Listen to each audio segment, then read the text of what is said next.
operative word here. I'm going to give you the pitch, and everybody is going to sing because you all know this song. Okay?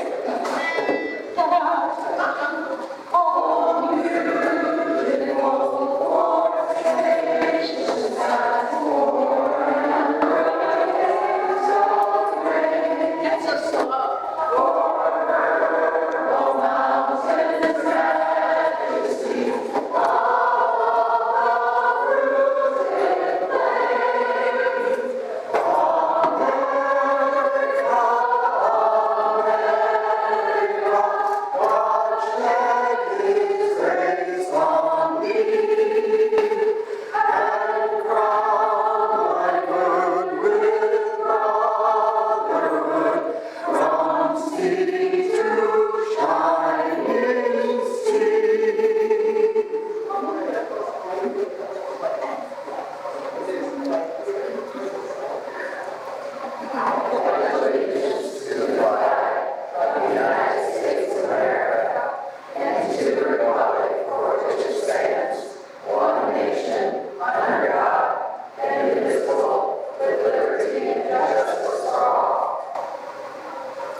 Were the first officers of the League of Women Voters in Ames. They were the first chapter of its kind in the nation. So, just a little background.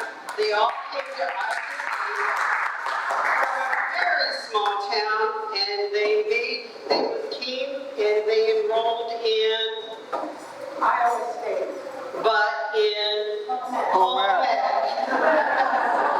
But I read today that they all went ahead and they got certified as teachers. So, you know,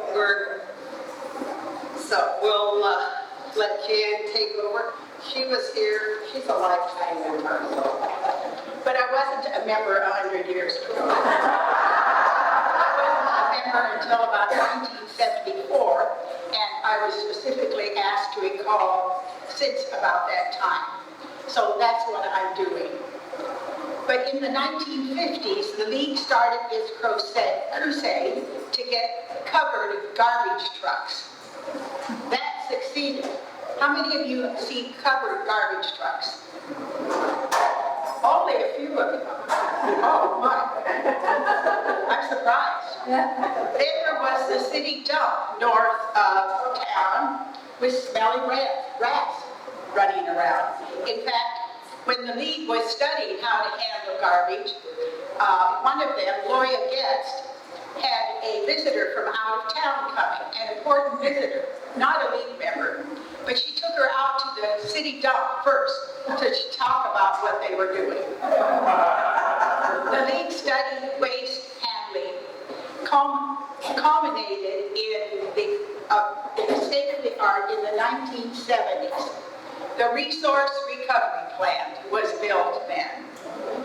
So what is new today? We're still studying waste and how to handle it.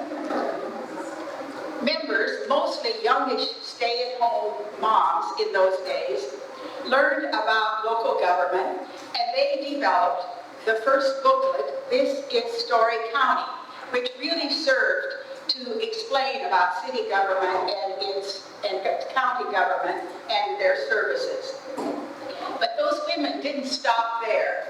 They campaigned, and they were elected and became the first women members of many, many city and county entities. The ones I can remember, one was a school board member. the woman who was first president of the Ames School Board, got her training in the league. She credited the league. One of those league members became a city council member. Another one was on the hospital board. Another was the first woman county supervisor.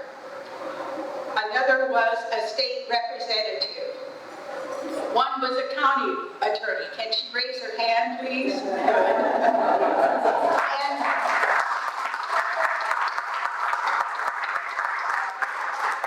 And many league members volunteered on the city boards and commissions.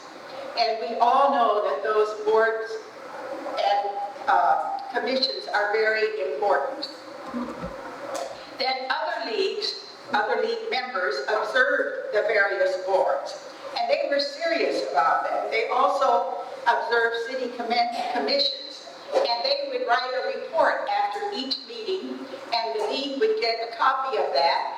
And if the board thought that there was something that should be called attention to the city board or commission, they would talk to them about that. I remember having a kind of difficult thing talking to one of the city council members. She didn't appreciate my comments very much, which came from the league.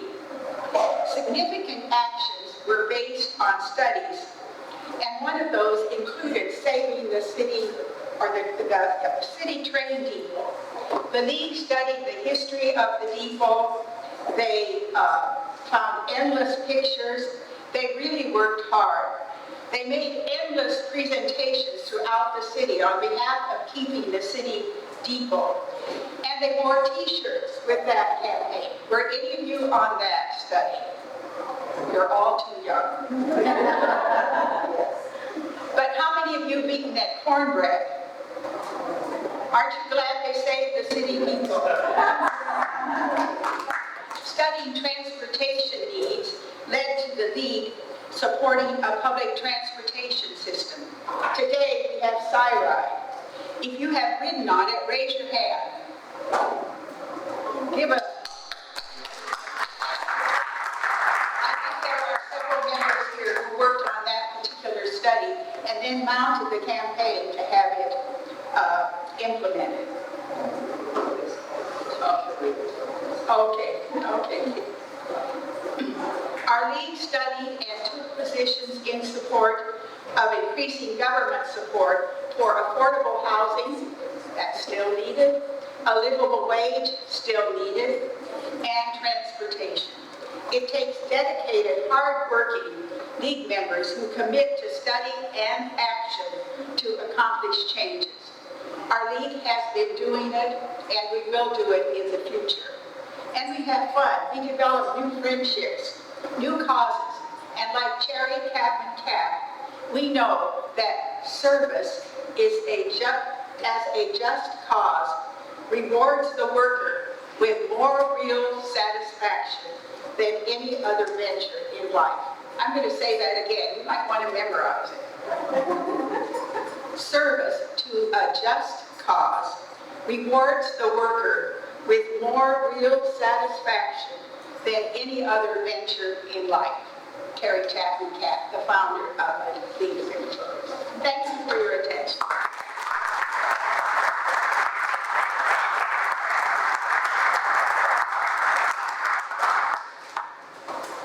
We're very, very fortunate to have Jan still active in our league and can share with us. So, along with that, I want to recognize the people who are here tonight. And first I want to introduce Holly Opelt. Holly, you want to come up? You have a couple words. She is our president of the League of Women Voters of Iowa, and she wanted to come over tonight and just give a couple words. Short.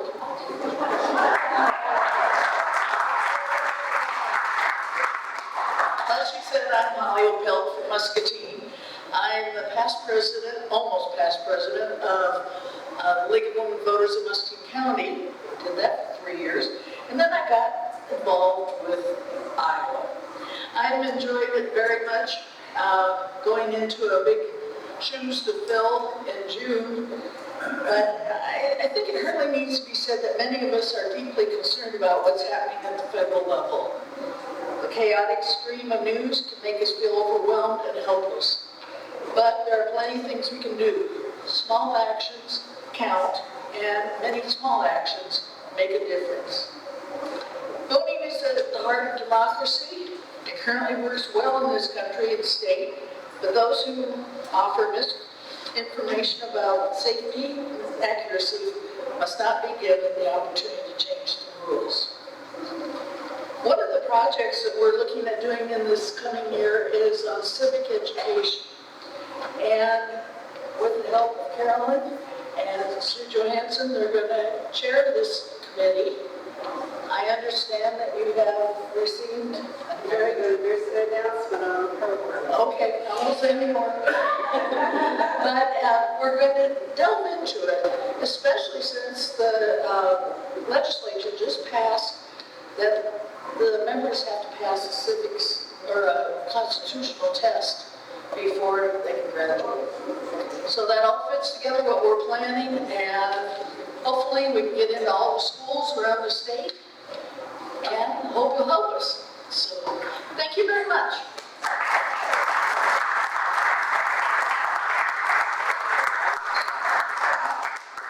We have several life members here tonight. We have Jan Barron.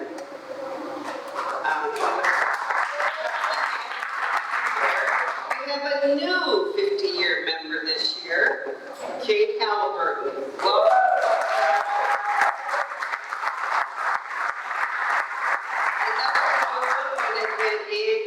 But she had to watch a granddaughter in a play in Minneapolis. So, set your priorities. Another lifetime member here tonight is Sandra McKenzie, and I think, and Meryl Key.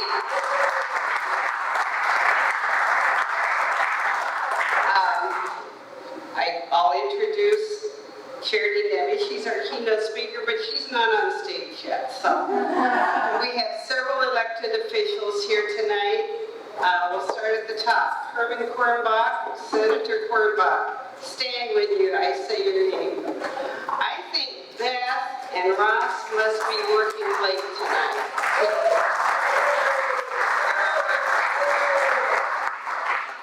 Linda Merkin had an issue with a kidney stone today and couldn't be here with us. Latifa Faisal.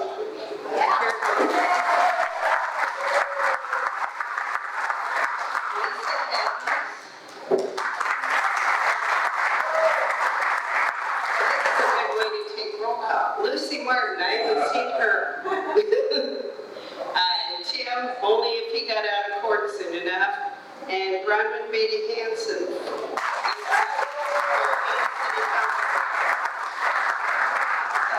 I would like the current members of my league board to stand up. And I will say these board members have been with me through most of this reign.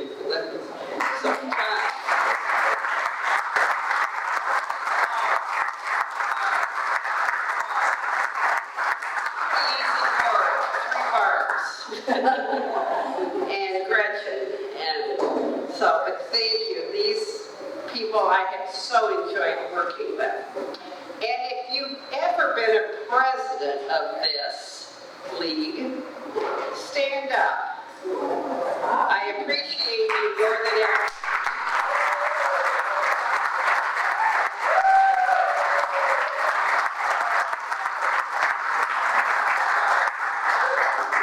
We'll keep this. And I would like to recognize that we did lose 3 members of the league this year. Jean Prestman, she moved to North Carolina about 3 years ago, but she was always there to register voters when we needed that. She loved going to league events, and she was an avid reader, so. And Jan's husband, George, passed away this year. And everybody knows our Richard of Ames. He passed away this January, so yeah, just a warm thoughts about them and how we will miss them, how we miss them here in the league. So next, you knew this was coming because you saw the slides. So my reflections for the year, I'm going to keep it. And it is with great pride that I have served as president of the League of Women Voters of Ames and Story County over the past 4 years. It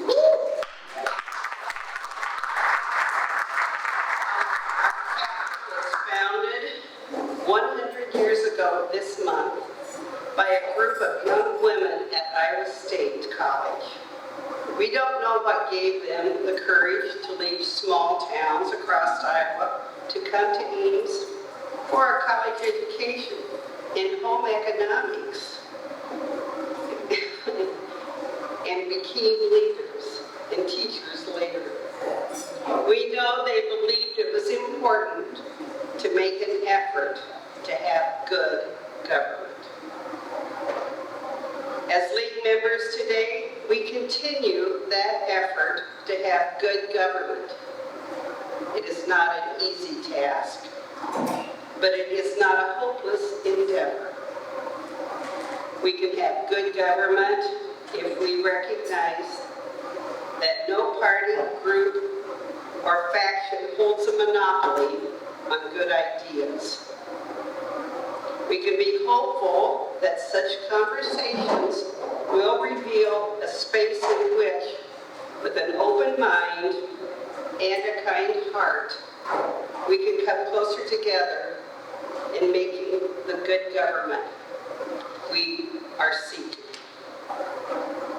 Most importantly, we must be visible. We achieve visibility by our actions. Be on the league board. Attend the annual State of the Community in January. March in the 4th of July parade. Attend the Iowa State League of Women Voters Convention in June in Mason City. Be a part of the people that make us go forward. Attend our monthly League of Women events. The Learn with the League. We do it the 3rd Thursday of every month. We have our next program for May here is with us here tonight, Dr. Michael Kitchell. So it'll be on healthcare. That'll be an interesting one to hear about. Be an advocate for the league and its positions. You know, we have, thank you, Barb Wheelock, for being our advocate this past winter.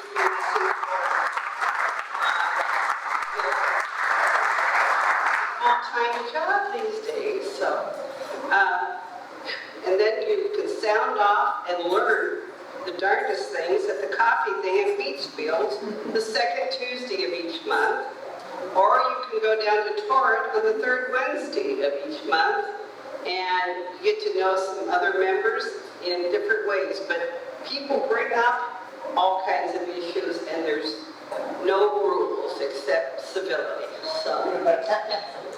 And you can help with voter registration, education, candidate forums, legislative forums. Be involved, be invisible. Let's give ourselves a round of applause for what we have done, what we are doing, and what we will get done.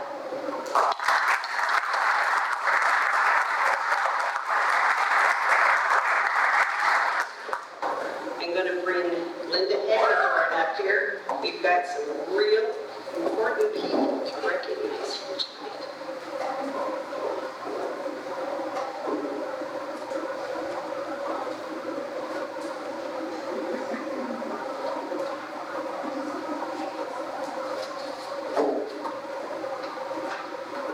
Well, I have the best job tonight because I do the happy stuff. Awards, scholarships, and you get to see what our league is doing and the great folks that we have here in the League of Women Voters. So, we're going to start out with our Carrie Chapman Cat Award.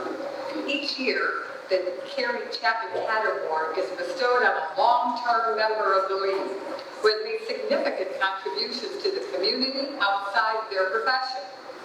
The recipient may not hold a party-affiliated office at the time of the award.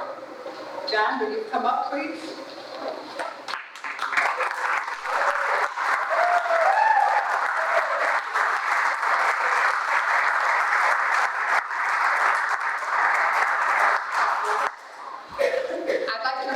I'd like to read what's on the award. In honor of your unwavering dedication to civic engagement, community service, and the mission of the League of Women Voters of Ames and Story County, your exemplary leadership as fundraising chair, observer corps chair, program planning chair, and active volunteer for voter registration and services has strengthened the League's efforts to uphold democracy and inclusivity. Your decades-long commitment to public service, including 34 years as the Ames City Attorney, and your contributions to organizations such as the Center for Creative Justice, Hartman Senior Services, and the City of Ames Human Relations Commission embody the spirit of Carrie Chapman Catt, a champion for women's suffrage and equality. We are honored to recognize your outstanding achievements and contributions to our community. Congratulations, Tom.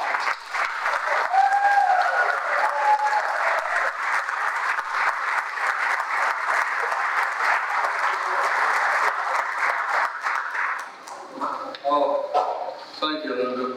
I just want to say a few words. First of all, this is not the Stanley Cup, but I couldn't be prouder. I'm proud to have received this award tonight, named in honor of Carrie Chapman Catt, who founded the League after having won the right to vote for women, because she wanted to make sure there was a way, an avenue by which women could learn how to educate themselves and others about what constitutes good government, how to achieve good government. I'm very proud to be a member of this particular chapter, 150 strong and growing, and I think you're the best in the state, because you're always working, always dedicated to educating and yourselves and the community about the issues that contribute to good government. Finally, I'm very proud to have the opportunity to walk the path that those young ladies forged for us 100 years ago. I don't know what their educational aspirations were. It's hard. We became teachers, and that's good. We don't know how many members were in that group. We know there were 4 or 5 officers that got the paper, but there must have been more members. And those young ladies from a little town across Iowa made the time, took the effort to support and work for good government. And so I'm proud now to say that we are engaged also as a league in working for good government. But what is good government? Well, basically good government is when the government cannot send you away, take your life or your property without a fair notice as to what it's all about, and a fair opportunity to be heard. And good government needs legislation that's based in some evidence that there's a problem to be solved, and not just a cause to be served. And evidence-based legislation is what we're lacking, need to have. So I'm happy to say that we will dedicate ourselves to this work, and I do believe that we will reclaim the rule of law. We will have notice of an opportunity to be heard, and we will have evidence-based legislation. We just need to work at it very hard. As Carolyn says, we need to be visible, and we need to be brave. So thank you very much.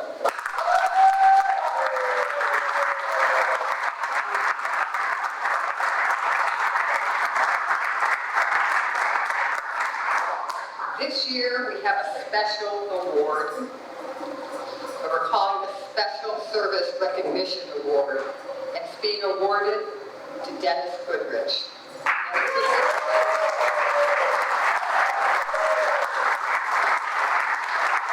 Special Recognition Award is not a a regular or annual award. In fact, this is the first time that such an award has been made. The League of Women Voters, Ames Story County Board decided unanimously that Dennis Goodrich deserves special recognition for his notable service to our chapter. You see, he set up all the AV and the sound. We couldn't do this without him. So, special recognition award. You gave it again?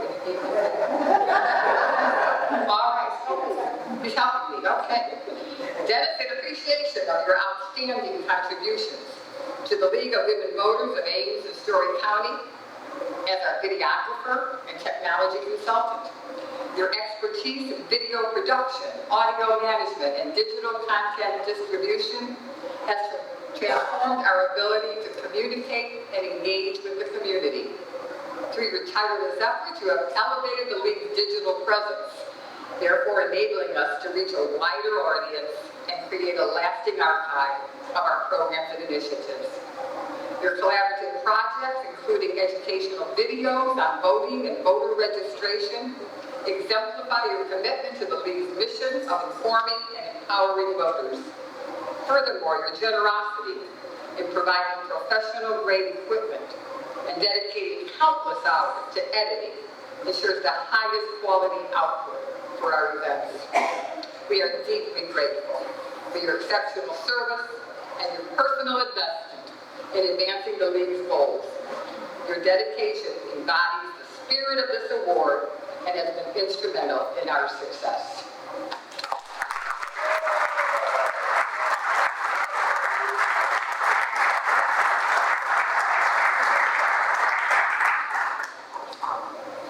Really, I just like to be helpful.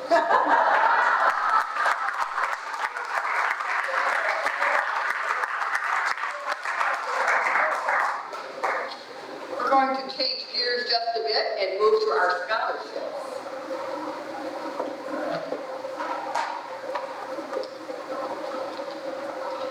Each year, for the past 3 years, the League of Women Voters has provided scholarships to worthy students who will be attending in their first year in an Iowa college, a university, a community college, or a trade school.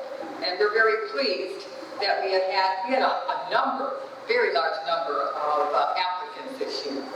But we have chosen some of the finest new college students that will be coming into our universities, colleges, and trade schools. First is Cooper Arkovich. Cooper, can you come up, please?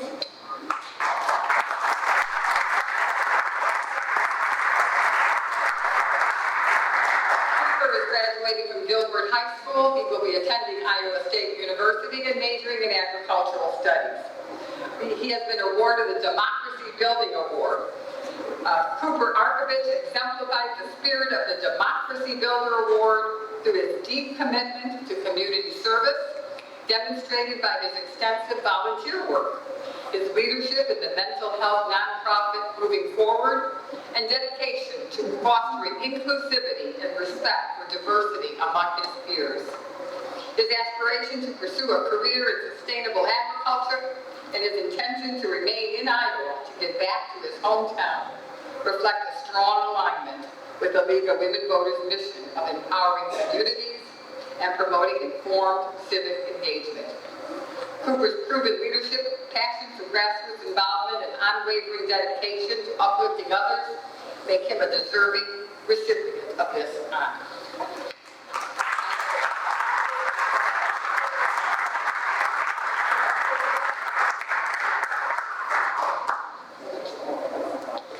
We are providing those scholarship checks right here tonight. Our next award goes to Erin Delaney. This one is going to be presented by Ruth Barnett.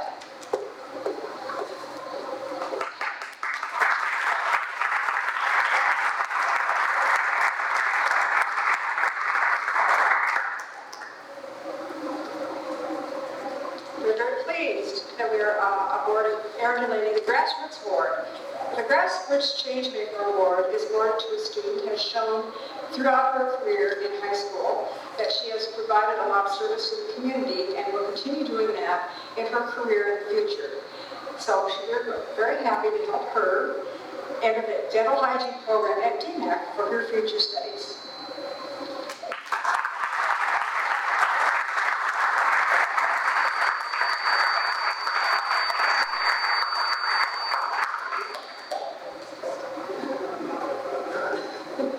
Okay. Moving to the Blueprint for Opportunity Award. Destiny Garcia. Destiny, can you come forward?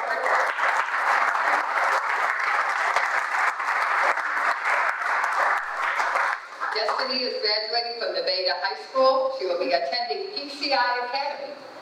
And her major will be cosmetology and nail technology. Destiny Garcia has been selected for the Blueprint for Opportunity Award in recognition of her passion for cosmetology and her commitment to empowering others. Through her pursuit of a career in the beauty industry, Destiny aims to help women and girls feel confident and comfortable in themselves, using her skills to uplift her community.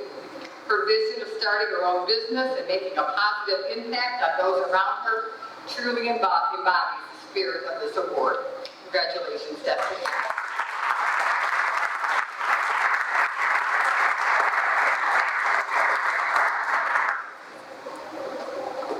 Fatima Naraghi.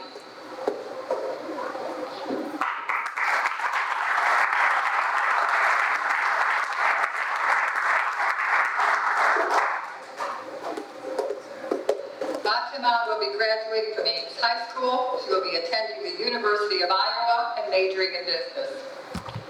Fatima Naraghi is being honored with the Character and Service Award for her unwavering commitment to empowering others and fostering inclusive communities. Through her leadership, advocacy for underrepresented groups, and dedication to creating opportunities for youth and small businesses, Fatima embodies the values of service, integrity, and civic engagement that this award represents. Her vision to use her education in business and policy to drive positive, sustainable change makes her a true role model and a deserving recipient of this recognition. Congratulations.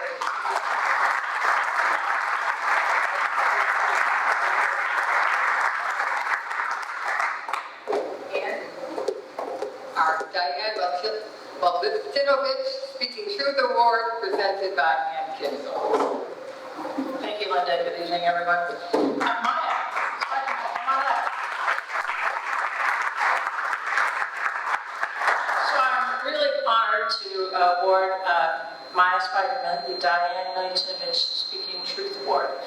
Diane Milutinovich is a pioneering leader in women's collegiate athletics. She's known nationally for her leadership in using Title IX to get us closer to full equity in intercollegiate athletics. She's been doing this for 50 years, and that's why Maya has the opportunity to do all the things that she has done today in sports in her hometown of Nevada. So Maya's just the kind of woman I had in mind when I created this award. She's an accomplished student and an accomplished student athlete. She's played volleyball, basketball, golf, softball, soccer, won awards and all from her coaches and the leagues. She's participated as student leader. I think she occasionally sleeps, I'm not sure. But she's definitely busy, and she's volunteered extensively in her community. She's going to go to UNI and study physical therapy. Probably see a few athletes there. And she plans to use her education as a physical therapist to make a difference in people's lives. I know Diane Milutinovich is honored to be part of this award, and I'm honored to present it to Maya.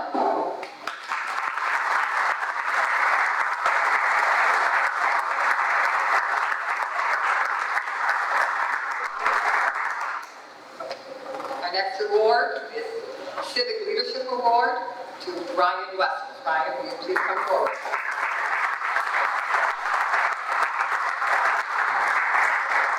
Ryan is graduating from Nevada High School. He will be attending Iowa State and is majoring in civil engineering. Ryan Wessels is being recognized with the League of Women Voters Civic Leadership Award for his outstanding commitment to academic excellence, community service, and environmental stewardship. Through his leadership as an Eagle Scout, revitalizing a local pond to provide accessibility and habitat, and his dedication to volunteering with organizations like Food at First, Ryan has demonstrated a deep sense of civic responsibility and a passion for making a positive impact. His pursuit of civil engineering with an environmental focus at Iowa State University further reflects his drive to build a sustainable future and give back to his community in meaningful ways. Congratulations.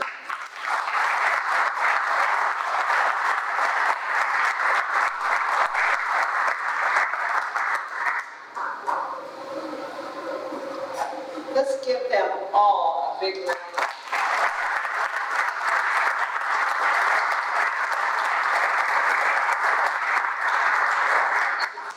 Chose these specific individuals for their accomplishments. As I said, we had a large number of applicants. Okay, it is now my honor to present the League of Women Voters, Ames Story County Making Democracy Work Award to Dr. Karen Kudrowski.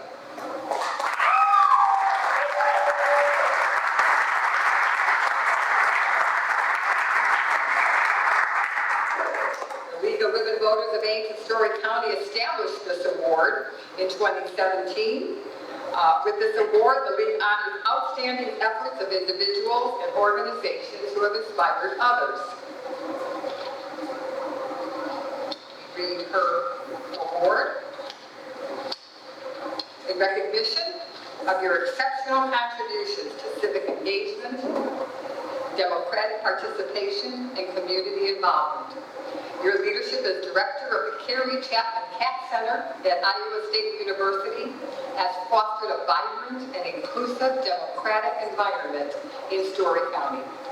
Through initiatives such as Cyclone Civics and student voter engagement programs, you have championed civic education, free speech, and voter participation, earning accolades like the Gold Shield from the All-In Campus Democracy Challenge for a 72.9% voter turnout rate in the 2020 election.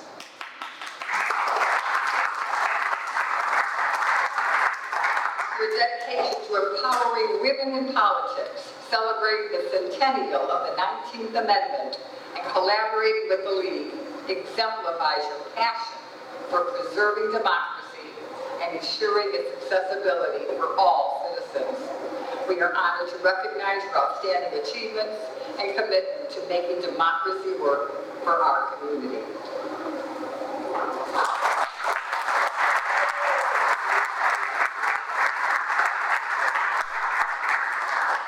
Thank you for this award. I really think that it should be shared with everybody in this room. I could not have been able to do the things that I do at Iowa State University without the support of the League of Women Voters and what wonderful collaborators they are in turning out the vote here in Ames and in Story County. So thank you very much.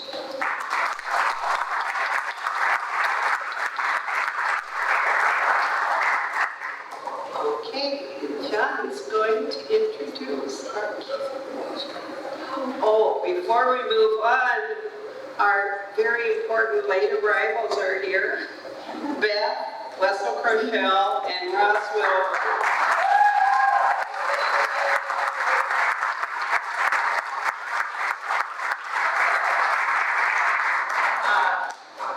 If you go to the kitchen, there's some food. Or there may be cake back there. Otherwise, find you a seat and enjoy our next speaker.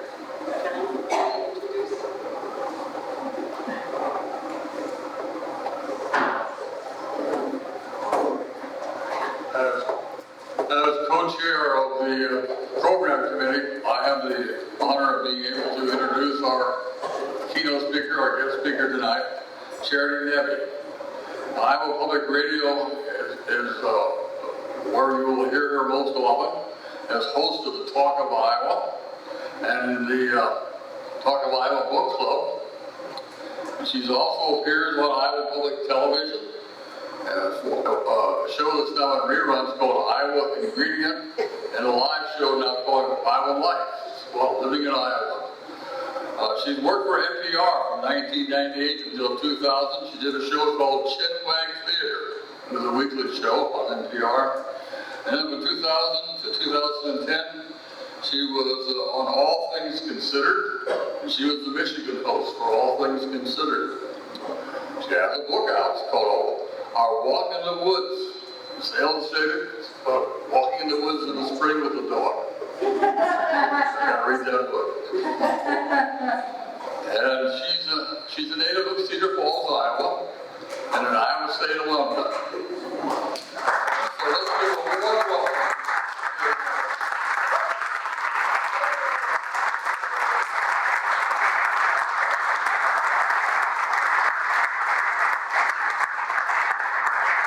Thank you. It is such a pleasure to be here. And Dennis helped me with my PowerPoint earlier, so we're going to see if I can, oh, there we go.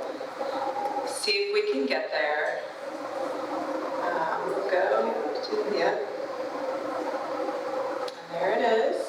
It also has audio included, but we didn't test that, so we all get to find out together if it works. We'll just, here, yeah, can you hit play? All right, there we are. Okay, perfect. So it is such a pleasure to be here and to be with all of the people in this room to reflect on 100 years of action.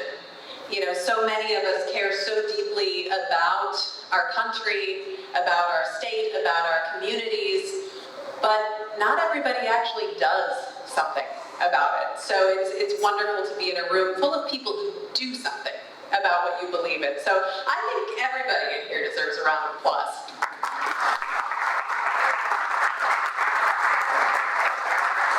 So I want to start off by telling you a little bit about myself before we dive into the gender gap. I am the host of Talk of Iowa weekday mornings at 10 on Iowa Public Radio. It's an interview program, and I've been doing that now for almost 15 years. I moved back to Iowa in 2010, and I love Iowa. I have always loved Iowa. I grew up with this kind of patriotic fervor about the state. Perhaps some of you can relate to that. That fervor was only heightened when I hit 5th grade and I took Iowa history, and I just ate up those stories about how our state was settled and founded. I gobbled up books about pioneers. I imagined I was young Kate Shelley crawling across that bridge in a storm and my lantern blown out. When I was in junior high, I started volunteering at the Cedar Falls Historical Museum on weekend afternoons, and it was not, I heard a whoop for Cedar Falls, so I hope someone, all right. I hope this doesn't sound insulting when I say that it was not a very popular museum. So, I mean, they put a 14-year-old girl in charge of it, but, so between visitors, I would go up to the attic and I would look through the papers and things collected and squirreled away up there. I loved learning about history of my community and my state. And of course, as I got older, my interests broadened. Politics, science, international relations, nature, and the environment were always interests and passions of mine. I did go to Iowa State University. While I was there, I did an internship at the State House. And most importantly, for me at least, is that I got to start telling Iowa stories, or at least being a part of it, at WOI Radio on campus in Ames. And of course, WOI is now part of Iowa Public Radio. I worked there when I was a student. After I graduated, I did a brief stint in Indiana, and then I came back to work full-time. And as a journalist and an adult, I learned to tell stories and to hear stories in a different way. I learned to think about who is telling a story, what their perspective is, who's left out of the story, how many different perspectives should be part of a conversation. And Although I graduated from college back in 1997, my education has never stopped, and I strive to learn something every single day, and I have striven to learn a much fuller and more nuanced and more inclusive history of our state and our nation. In 2000, I moved to Michigan, where I worked at Michigan Radio in Ann Arbor. I loved Michigan. I still love Michigan. But I think one of the great benefits of living outside your home state is that, I mean, in a lot of ways it really deepened my appreciation for Iowa, especially the lack of traffic. But also, intimate knowledge of another state really helped me understand Iowa and see it in a new way, with clearer eyes, the positives and the negatives about our state. And then pretty much as soon as my daughter, who's right there, was born, my husband and I started talking about moving back to Iowa. The pull of family, the quality of life, the public schools. We moved back to Iowa in 2010, right before our daughter started kindergarten, and our son was 3 at that time. And when we moved back to Iowa, I made myself 2 promises. One, I promised myself that I would never again take the Iowa sky for granted. I grew up with that vast expanse, those magnificent cloud formations, those incredible sunrises and sunsets. There is a sky in Michigan, but it is not as big. It is not as nice. So I still marvel every day at our sky. I also promised myself that I would do my best to tell Iowa stories, not the kinds of happy fairy tales that I believed and loved as a kid, but to tell true, nuanced Iowa stories.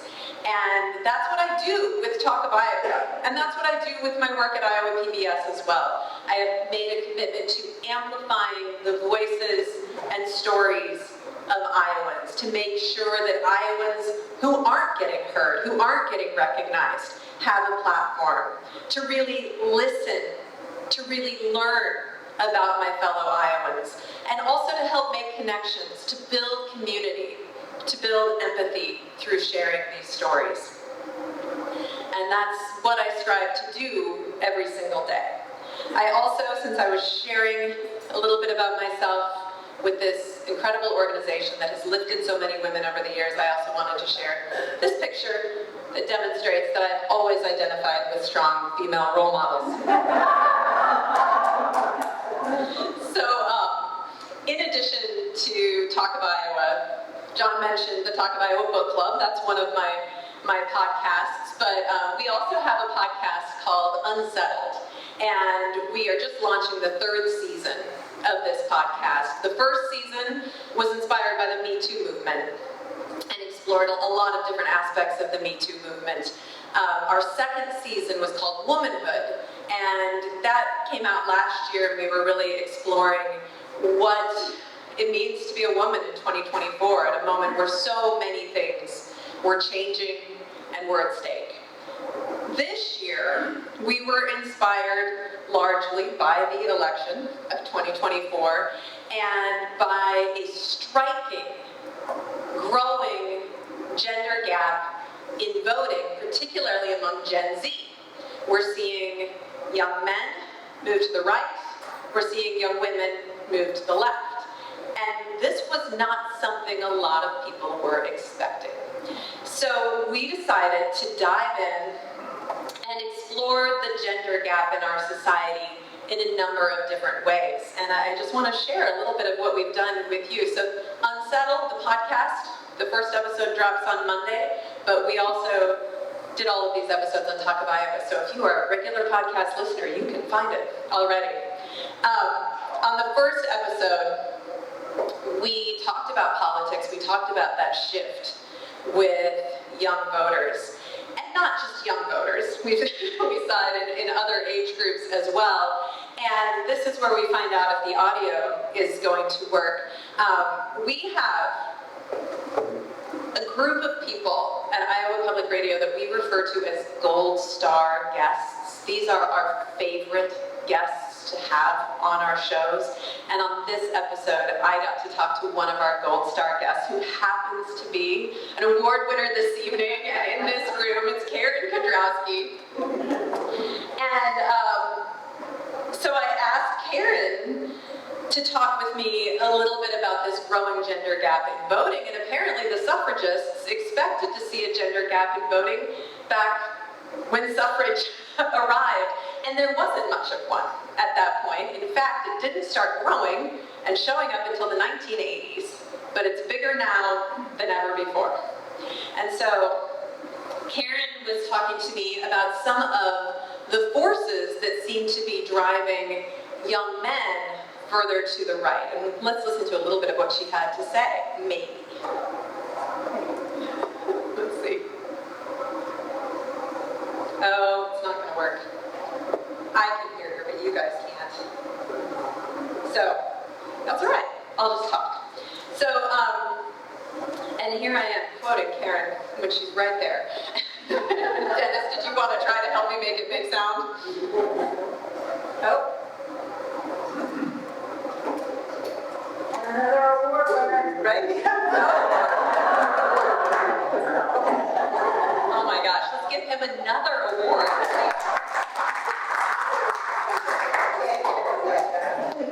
Oh, you're right there. Oh, snap back across. We'll try it again. Here's Karen, maybe. I think first of all, it's sort of a reinforcement of the messages of masculinity and coming at it from this notion that men are somehow being attacked or beleaguered by, especially white men, by people of color and women. In fact, there's a new book out by two professors at Notre Dame University that looks at the role modeling effect. And what they found is that amongst Republican teenage boys who are overwhelmingly white, we would know from other studies, is that there's actually a backlash against women candidates, and that having viable women candidates, especially Democratic women candidates, actually leads them to higher levels of political participation because they feel threatened. We also talked about the fact that we spend more and more of our lives online, and every bit of social media that we interact with has an algorithm, and that algorithm is designed to maximize engagement. What is one of the most engaging things? It's rage. So our algorithm feeds us information that leads to more extreme beliefs. And yes, this happens on the right, it also happens on the left. People tend to exist online in a bubble. And we explored how the political divide that we're experiencing is feeding these online communities, but also how these online communities and this algorithm is deepening the divide. We also talked about the manosphere. Anybody familiar with the manosphere? So this is, we have these incredibly powerful and popular podcasters who are really marketing masculinity and pushing right-wing causes. And they were incredibly influential in this last election. And then we took another step and we talked about some of the really extreme communities. The Christian nationalism, the incel organization, or not organizations, it's just an incel communities, but these groups were very fringe 10 years ago, and they're not very fringe now. And our online networking seems to have driven that. And we also talked about the fact that this divide is making it significantly harder for Gen Z to find people to date. So the rubber meets the road in a lot of ways with this topic.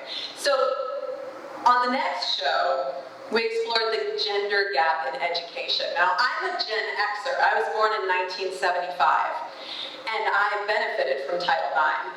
And in so many ways, not just in sports, of course, but in equality in education. And when I was growing up, there were a lot of programs implemented to help girls catch up in school because we were behind boys, and we always had been when it came to education.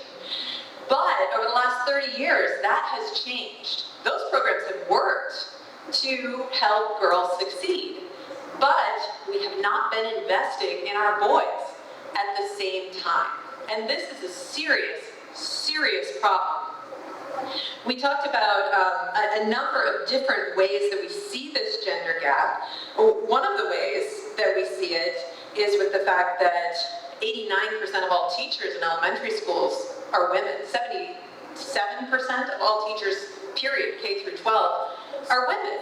And having a man in the classroom is incredibly powerful for boys. It's incredibly powerful. There are all these programs designed to urge men to get into education, and the percentage of male teachers has continued to decline over the last 2 decades. So that's an interesting divide. But I want to just lay out some of the statistics about how we see this gender gap growing. In K through 12 schools, girls are just more successful than boys, and it starts early on. Boys are far more likely to repeat kindergarten than girls. In 3rd grade, girls outperform boys in reading and writing. Girls are basically tied when it comes to math after being behind for decades. More girls take advanced courses in high school. Girls are more likely to graduate on time. When it comes to discipline, boys are far more likely to be punished, including timeouts, detentions, parent-teacher meetings, suspension, and expulsion. Boys from lower income families and boys of color have the worst outcomes and receive the most discipline. And of course, those are big picture statistics. There are exceptions in every case. But most experts agree that we need to do something to help boys achieve in school. And I spoke to Matt Engler Carlson. He is a professor of counseling at California State University, Fullerton, and a member of the American Psychological Association's task force on boys in school.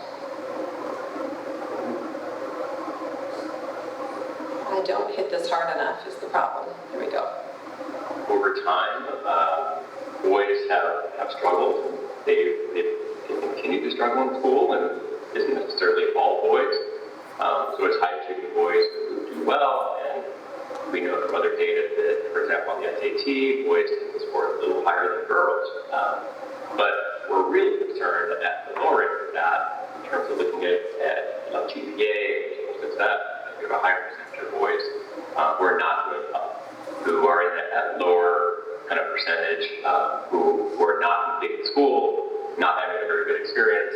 Again, they're the ones who are being called out for discipline.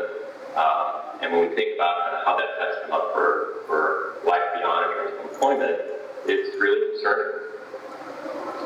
It's concerning for everybody. I mean, this is boys and girls, and men and women are actually living in separate societies. We need each other. We need strong, healthy boys. We need strong, healthy girls and men and women in our society. On the next episode, we explored the gender gap in healthcare, which is super interesting because it's incredibly nuanced. We know that women, for example, tend to live longer than men. We know that men are less likely to go to the doctor when they need care, and they often arrive too late. We know that women are less likely to be believed when they tell a doctor they're experiencing significant pain. And we know that men are 4 times more likely than women to die by suicide. And, you know, we focused on gender here. It's important to think about other aspects. It's important to think about race. It's important to think about socioeconomic levels as well. But I'm painting with broad strokes here. But in each one of these episodes, I learned something kind of amazing. And in this episode, the most interesting thing I learned was this. I think a lot of us know that the male body has sort of been the default in medical developments for many years. Men were put into different studies and trials instead of women because there were concerns about our reproductive cycles, interfering with drugs, and the assumption that women are just like men except we have uteruses. So, which is a pretty big difference. But when it comes to mental health care, most of the psychiatric drugs that have been developed were tested on women. And I asked Laura Hirschbein, psychiatrist and historian with the University of Michigan and vice president of the American Association for the History of Medicine, about this. And she told me that that's because in our mental health institutions, women were vastly, I guess, what do I want to say? Overrepresented. Women just tend to be institutionalized more back in the day.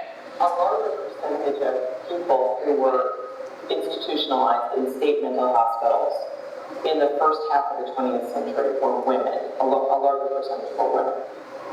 Most of the mental health care that took place in this country, up until really the 1980s and 1990s, most of the health care took place in large state mental hospitals. But there's a statistic in 1950 that half of the hospital beds in the United States were actually psychiatric beds. And there was something like 500,000 or more people institutionalized in hospitals. It was a vast population, and it bears almost no resemblance to our mental health care system now. But that was the system of care. It was in state mental hospitals. And more women than men were in those hospitals for a variety of reasons.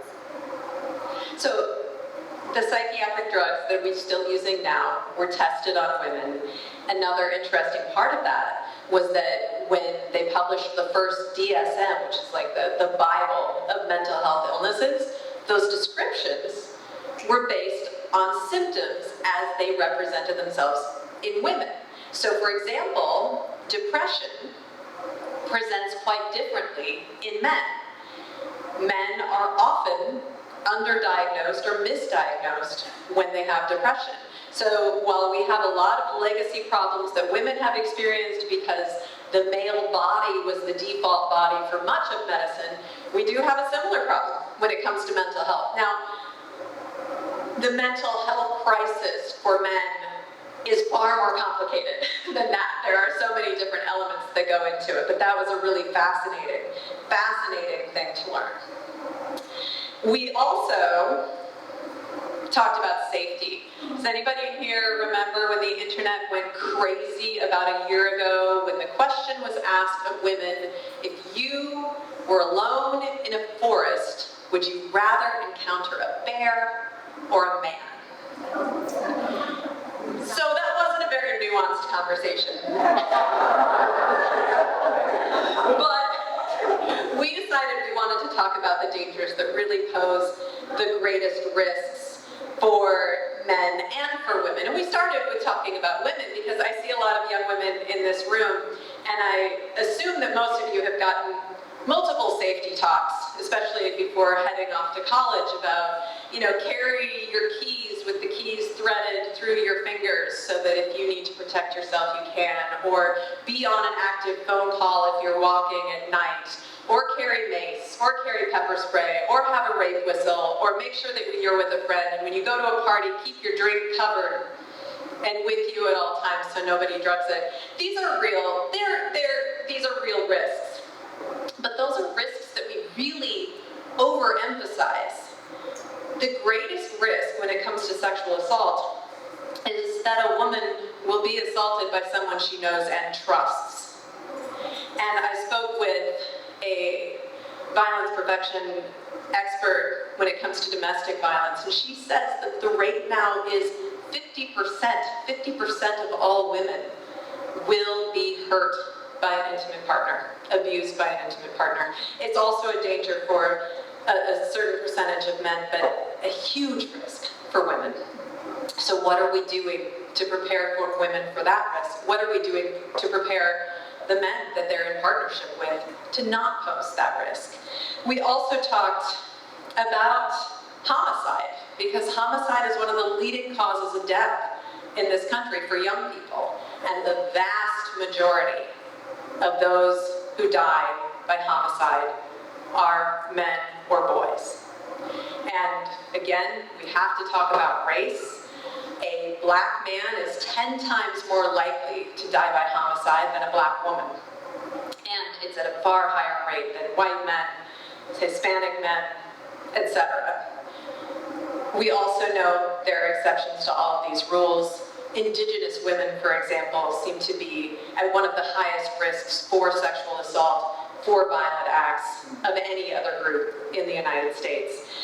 But another really important thing to note is that 80% of all violent crime is perpetrated by men or boys. We know that hurt people hurt people. So we are failing our men and boys on both sides of that equation. I asked Cody Howell, who is a violence prevention expert who works in the area of men and masculinity, he works at the University of Iowa, to talk about what he feels is the greatest risk to men.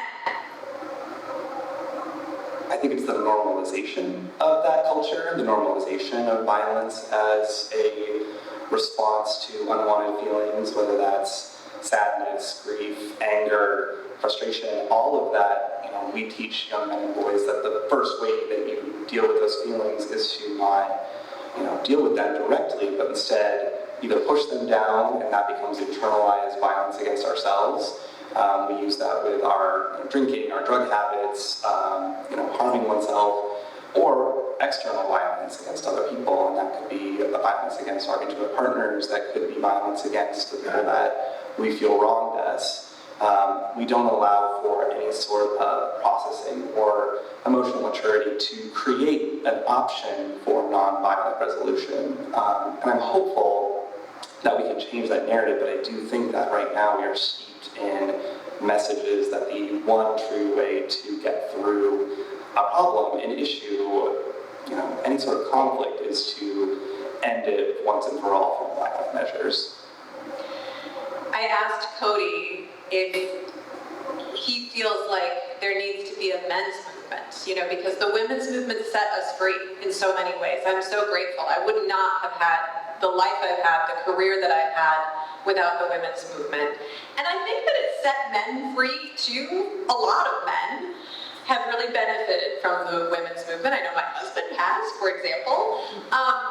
But it does feel like there's never been a moment that sets men free of these societal pressures and expectations and ideas about masculinity. And Cody said, not everything has to be a movement, but he is a huge advocate of what he calls authentic masculinity, a way to really embrace yourself, your own unique self, and be yourself as a man. And he works to help young men find their way to that authentic masculinity, and he certainly has gotten there himself. I asked him if it's possible to invest in men and boys without hurting women. Do we have to do it? Do we have to choose? And he said, no, we don't have to choose. We have enough resources in this country to lift all young people, to invest in young people, to give them an opportunity to reach their own potential. On the last show in the series, last year, because we explored womanhood on the last show of our series, we asked women from all kinds of different backgrounds and different age groups to talk about what it means to them to be a woman. And so this year, we dedicated our final show to giving men that opportunity. And we'll just hear a few of the voices that we heard. It's a really, really good show. I 100% recommend it.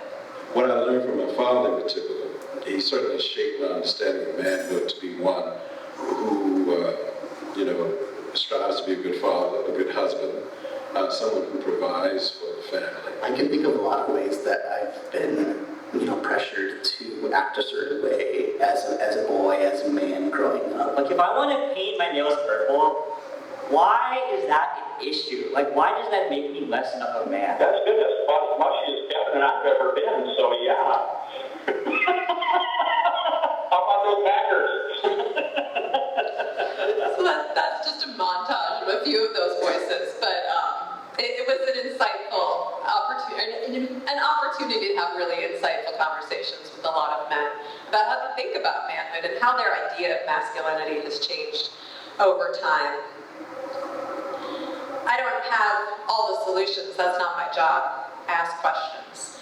And, you know, as a journalist, I do want to, before I say goodnight, talk about the First Amendment. You know, I don't share my political beliefs in a public forum. I had to turn down the opportunity to sign a petition earlier because I'm a journalist and I don't do that. I don't do advocacy journalism. But to go back to those naive days, my patriotic fervor about Iowa, I was also a patriotic little American. And I naively believed that there were foundations of this country that we all embraced, that we all believed in. We were all on board with the Constitution, I thought. And it doesn't feel that way right now.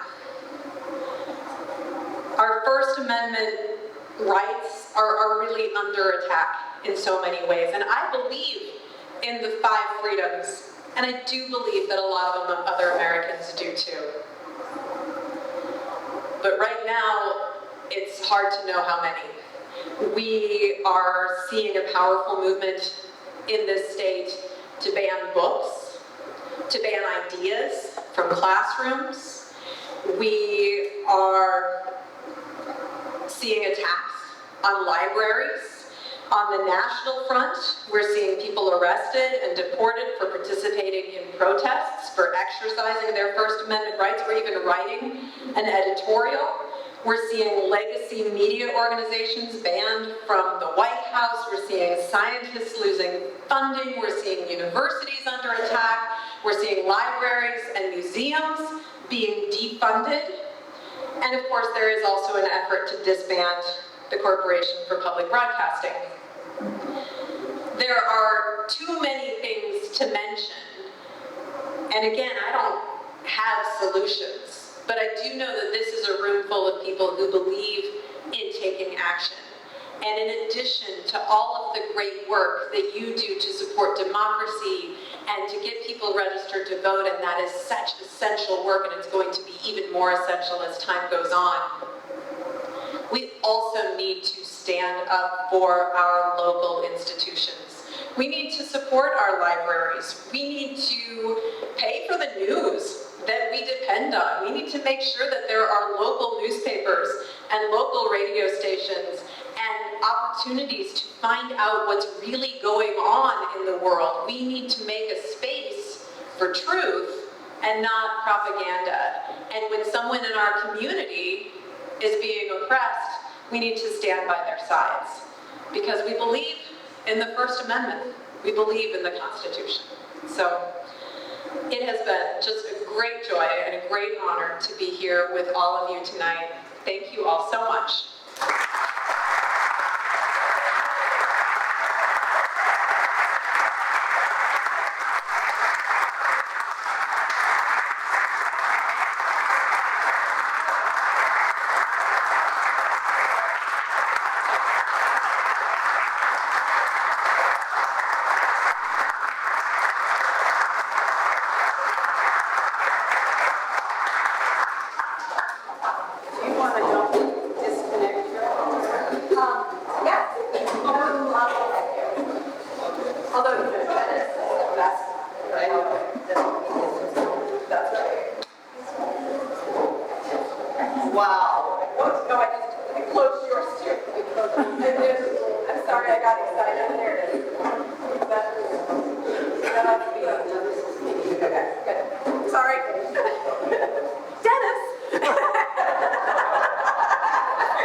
So she gave us a very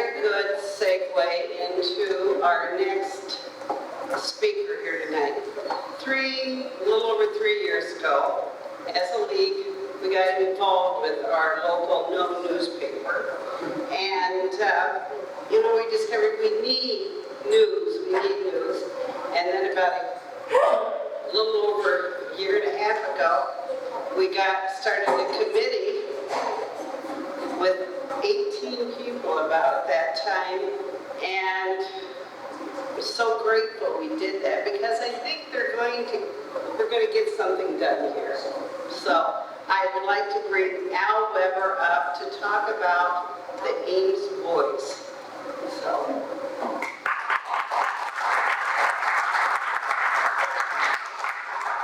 Thank you very much, Carol. I greatly appreciate the opportunity to be here.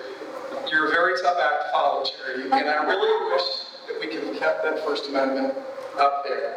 How many of you were on campus today and saw the First Amendment tents and food and all of the things that they were doing on campus, which I greatly saluted and participated in? I'm truly honored to be here, and I'm truly honored to be a part of what I think is something very, very special. I'll tell you a little bit about me, and then I'd like to give you a very, very brief story about what we're doing and what we hope to be doing. Some of you probably have already heard a great deal about the Ames Voice and maybe the Mid-Iowa Community News entity that we've established. But my name is Al Weber. I've lived in Ames since 1990. And in a former life, I was the president of the Ames Tribune. And I have a very big passion for Iowa. I love the skies like you do. I sit many nights staring out at the stars thinking how blessed I am. I love Ames. I'm very passionate about journalism. I'm very passionate about the First Amendment. I've been involved in many, many things in Ames, and I'm especially honored to be a part of this initiative. Carolyn gave you the history, and there's a lot more to that story, but it has evolved. Our work has evolved. A little over a year ago, that large group started working into a number of work groups. There were some folks that were much smarter than me working on things like a mission and a purpose and value statements to try to figure out what could be done. Another group started to work on modeling. There were a number of people that toured different places across the country, including Columbia, Missouri, and places like Minnesota and Minneapolis and Lincoln, Nebraska, to just see what is being done in the way of new media and new journalism across the country. I think in the early days, we all felt that what we were going to be doing is something new, and that we would be able to share what we do in all sorts of other places as models. What we found is that there are lots of these little enterprises starting to bubble up. In fact, there are over 450 nonprofit, entity-based journalism outlets being developed and being shared all over the country. In fact, there are 5 in Minnesota. There is 1 in Nebraska. There are none in Iowa right now, at least to my knowledge. There's a lot of support being developed around these kinds of enterprises.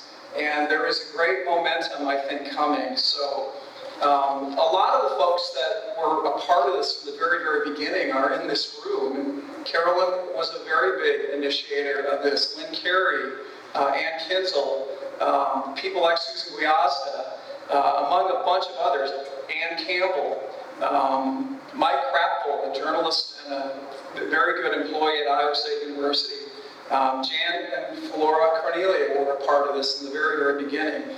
But we've now assembled a bunch of other folks. We've got a lot of other people that are actively working on this. So just to kind of give you a little bit more of the who, what, when, where, and how we're going to do this, the who is expanded. We've recruited volunteers, and there are a bunch of people that have already committed a lot of time to organizing this. We have a very extensive business plan that has a number of categories of work that we're working on, including fundraising, infrastructure, governance, staffing, advertising, a whole bunch of activity that's going on. We had a meeting today to kind of keep the ball rolling. So essentially what we're trying to do is to create a public service, a public trust. And I'll read you the mission because I think it's very, very important. Again, this is written by people much smarter than me, but the mission is primarily to be the primary source and the trusted source of information for Ames and the surrounding area. And the vision is even more important. Always be the leading trusted source of news and information, fostering a well-informed and engaged Ames area community. And I think that word community is the most important one. There's arguments out there that the loss of journalism will endanger democracy, and I firmly believe that. I think that's why we have to do exactly what you just said, pay for journalism. And I will ask you for that at the very end. I give you full disclosure.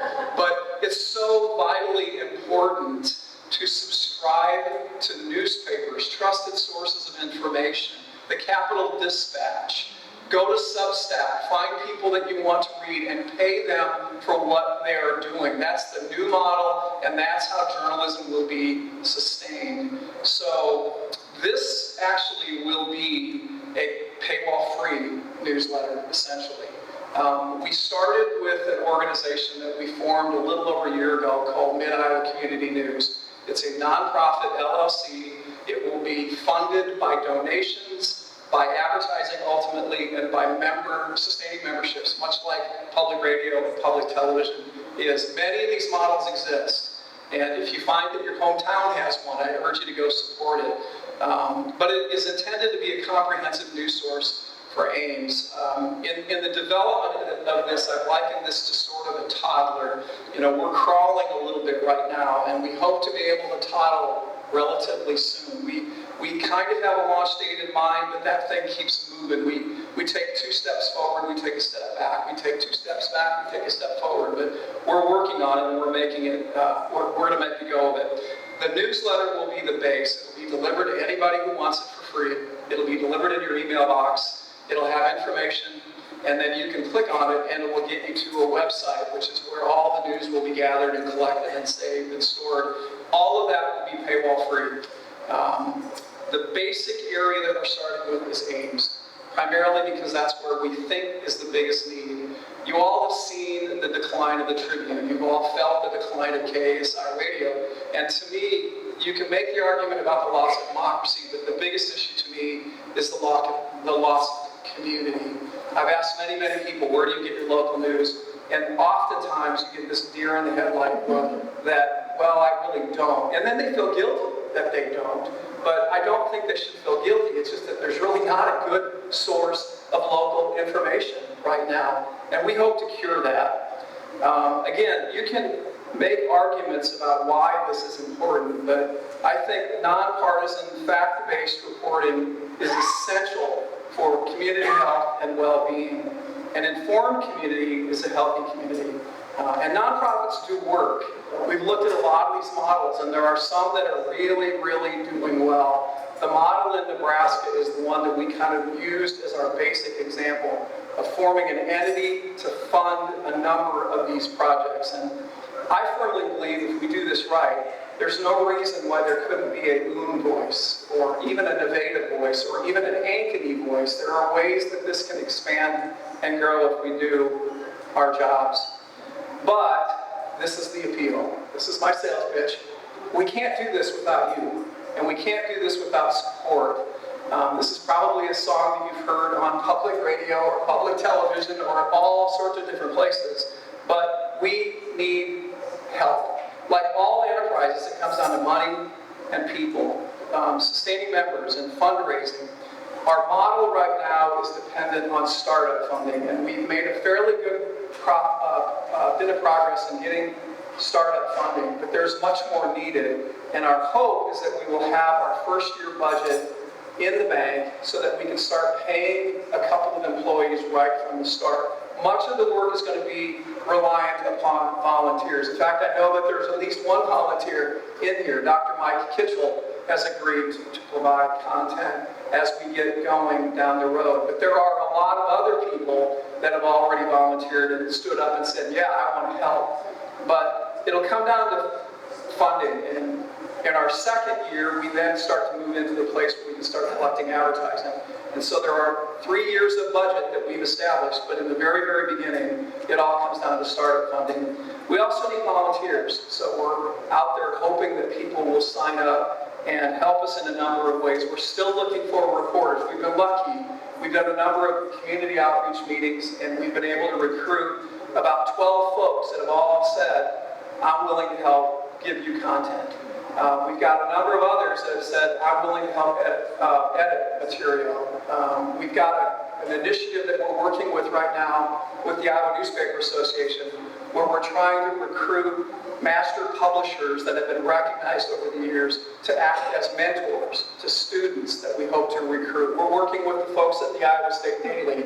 We're working with the folks at the journalism school to try to figure out a connection there. So there's lots of synergies that can develop from this going forward. But we also need help in administration and in operations. So I'm looking for a unicorn. If you know someone that might want to help run a very good nonprofit and perhaps could have a pretty good career with it as we build this, please let me know. There is a handout card on every table. I think there's probably 2 or 3 or 4 of them on every table, and it gives you a little bit of an informational piece about what we're all about, but more importantly, on the back, there are some UPC codes that you can click on, and if you want to be a volunteer, there's one for that. If you want to subscribe, which will ultimately be wanting from a lot of people, you can do that right now. We currently have 88 subscribers. We're hoping that that will be past 3,000 by the end of the year. We need the launch, of course, and then lastly, there is a place for you to donate to. That'll take you to a place where you can give money. We are a 501c3, so your money could be tax deductible if that's important to you. But Carolyn, again, I greatly appreciate you letting me give you a little spiel. I'm sorry to give you the advertisement at the end, but feel free to let me know if you have any questions. I'd be happy to answer them. Thank you very much.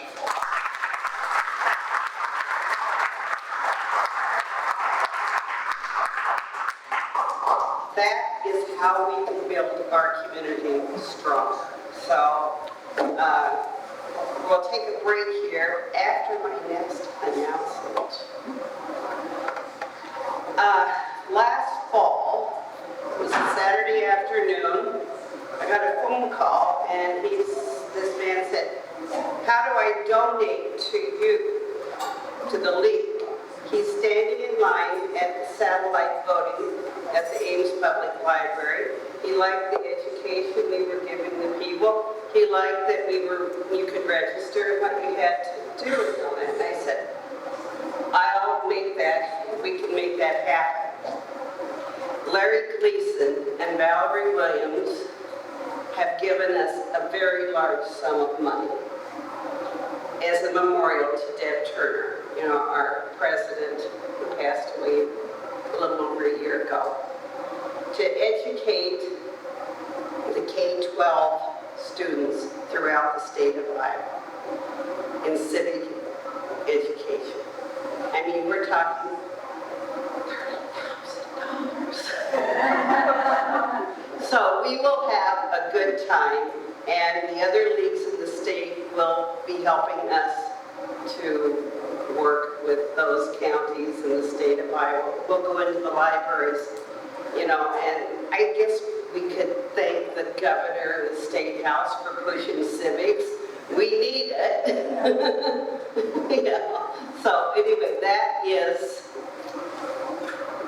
a great thing. So if you want to be a civic-minded volunteer and you want to reach out, maybe you're a teacher, maybe you want to work on that. We'll need it here locally. We'll be working with the other leagues. But sign up. Do what you think you can do to develop this civic program.